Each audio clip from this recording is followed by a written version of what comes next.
সম্পদ, ঐশ্বর্য। মানুষ হয় নিজের সৌভাগ্যের দ্বারা এগুলো লাভ করে থাকেন বা কর্মের দ্বারা। সৌভাগ্য আসলে কি? গ্রহের দশা যা প্রত্যেক মুহূর্তে বদলাতে থাকে। কর্মের মাধ্যমে যখন আপনি ধন অর্জন করেন, তখন সেই ধন আপনার আগামী প্রজন্ম লাভ করে। সেটা হয় সে ভোগ করে বা তার জন্য তার ভোগান্তি হয়। আর এটা নির্ভর করছে আপনার কর্মের ওপরে। কি কর্ম করেছেন আপনি সেই ধনকে লাভ করার জন্য।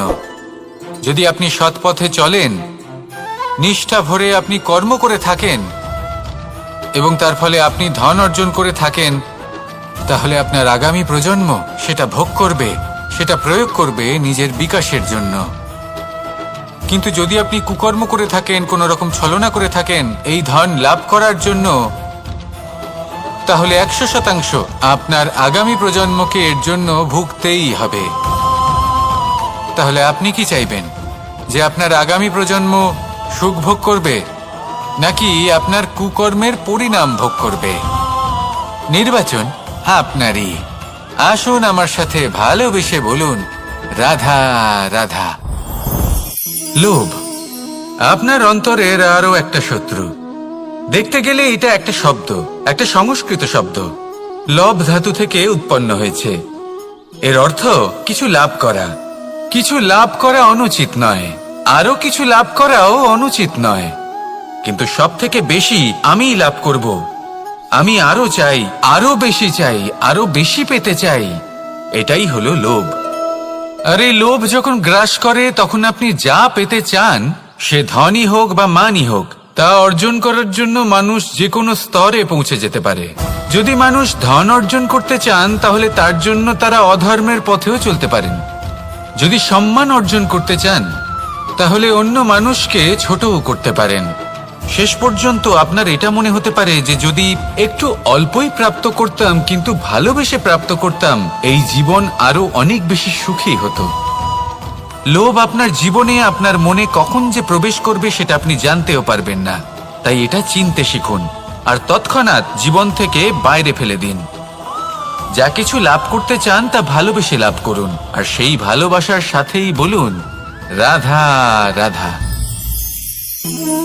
জীবনে ক্ষমা চাওয়া তাও কিছুটা সহজ, ক্ষমা করতে পারা অত্যন্ত কঠিন। ক্ষমা 2 অক্ষরের এই শব্দ হতে পারে, কিন্তু অত্যন্ত বড় এই শব্দ, অত্যন্ত গুরুত্বপূর্ণ এই শব্দ। কখনো কখনো অন্য কাউকে ক্ষমা করে দেওয়া তাও কিছুটা সহজ কাজ, কিন্তু নিজেকে ক্ষমা করতে পারা অত্যন্ত কঠিন হয়ে দাঁড়ায়। অতীতে যদি আমাদের এমন কোনো ভুল হয় যে কারণে আমরা নিজেকে ক্ষমা করতে পারি না, অনেক সময় এমন কিছু ভুল করে বসি যে বিষয় শুধু আমরাই জানি, কিন্তু আমরা নিজেকে ক্ষমাই করতে পারি না, আর আমাদের বিকাশ সেখানেই স্তব্ধ হয়ে যায়। কারণ যদি আপনি ক্ষমা করতে না শেখেন, নিজেকে ক্ষমা যদি না করতে পারেন, তাহলে তা আপনার জীবনের সব থেকে বড় বাধা হয়ে দাঁড়াবে। সেই জন্য জীবনে অবশ্যই শিখুন যে কিভাবে নিজেকে ক্ষমা করতে হয়, আর শিখুন যে আগের করা ভুল আবার কি করে না করা যেতে পারে। এই মন হালকা হবে আর প্রসন্ন হয়ে বলবে, রাধা রাধা।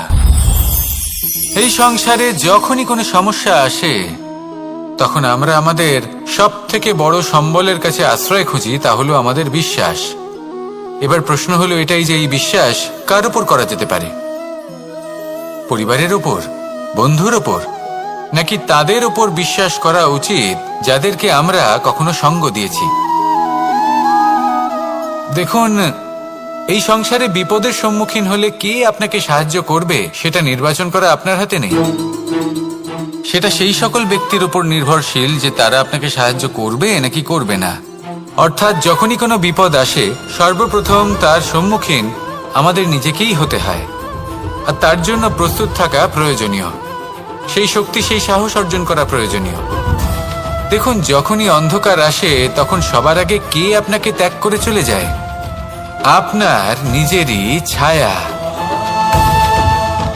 এই অন্ধকারের সম্মুখীন হতে হয় অন্তরের প্রদীপের দ্বারা, অন্তরের আত্মা দ্বারা। তবেই আপনি অন্ধকারের ওপর জয়লাভ করতে পারবেন। সেই জন্য যে বিপদই আসুক না কেন নিজেকে তার জন্য প্রস্তুত রাখা উচিত। সেই সাহস নিয়ে আসুন।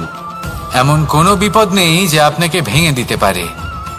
আসুন আমার সাথে ভালোবেসে বলুন, রাধা রাধা। মানুষ সবসময় চায় যে তার জীবনে যেন কখনো কোনো সমস্যাই না আসে।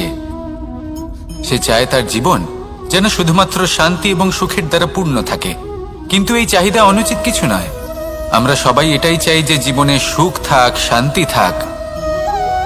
কিন্তু এই কথা সবসময় মনে রাখবেন, যে সূর্য উদিত হন সংসারকে প্রকাশমান করেন, দুপুরবেলায় সংসারকে রৌদ্র প্রদান করেন, সন্ধেবেলায় তাকেও অস্ত যেতে হয়।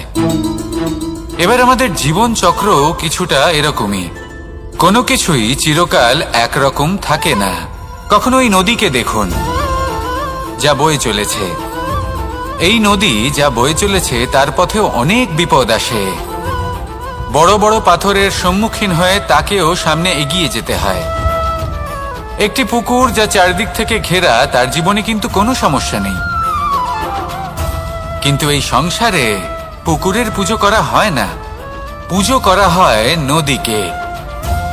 মনে রাখবেন, সমস্যার ঊর্ধ্বে তিনি উঠতে পারেন যিনি সমাধি লাভ করেছেন, যিনি এই সংসারেই নেই।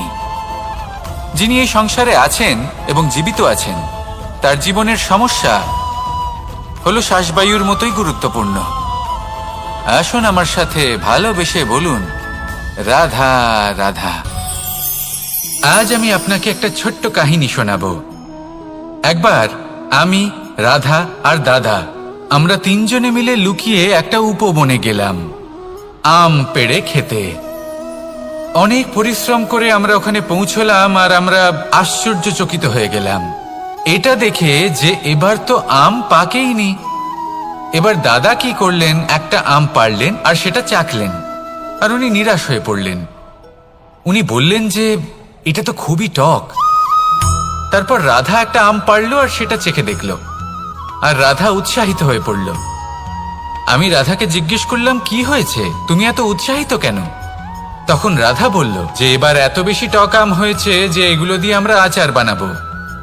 তাহলে দাদা ওখান থেকে বেরিয়ে গেলেন নিরাশ হয়ে এবং খালি হাতে। রাধাও ওখান থেকে বেরিয়ে গেল কিন্তু উৎসাহিত হয়ে, আর অনেকগুলো কাঁচা আম সাথে নিয়ে। এর থেকে আমরা কি শিক্ষা পেতে পারি?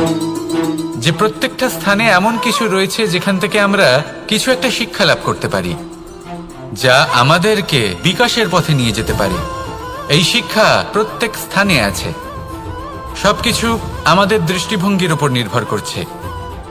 যখনই আমাদের জীবনে, আমাদের সম্পর্কে কোনো সমস্যা, কোনো বিপদ আসে, তখন বেশিরভাগ মানুষ সেই বিষয় নিয়ে দুঃখী হয়ে পড়েন।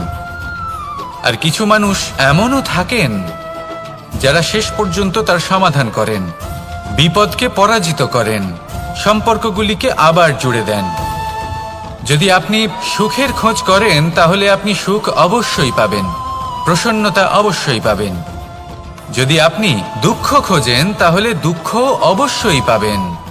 এবার আপনি কি খুঁজতে চান, সেই চয়ন আপনারই। আসুন আর আমার সাথে ভালোবেসে বলুন, রাধা রাধা। কখনো কোনো প্রজাপতিকে উড়তে দেখেছেন? কি সুন্দর উড়ে বেড়ায় সে, এক ফুল থেকে অন্য ফুলে, এক পাতা থেকে অন্য পাতার উপর। কিন্তু সে কিভাবে উড়তে শেখে কখনো ভেবেছেন? জন্ম থেকেই কিন্তু প্রজাপতির ডানা থাকে না। ও কিন্তু ছোট্ট একটা ডিমের আকারে জন্ম লাভ করে। তারপর সেই ডিমটি ভেঙে একটি কীট বাইরে আসে। আস্তে আস্তে সে বড় হয়, ওর শক্তি বৃদ্ধি পায়।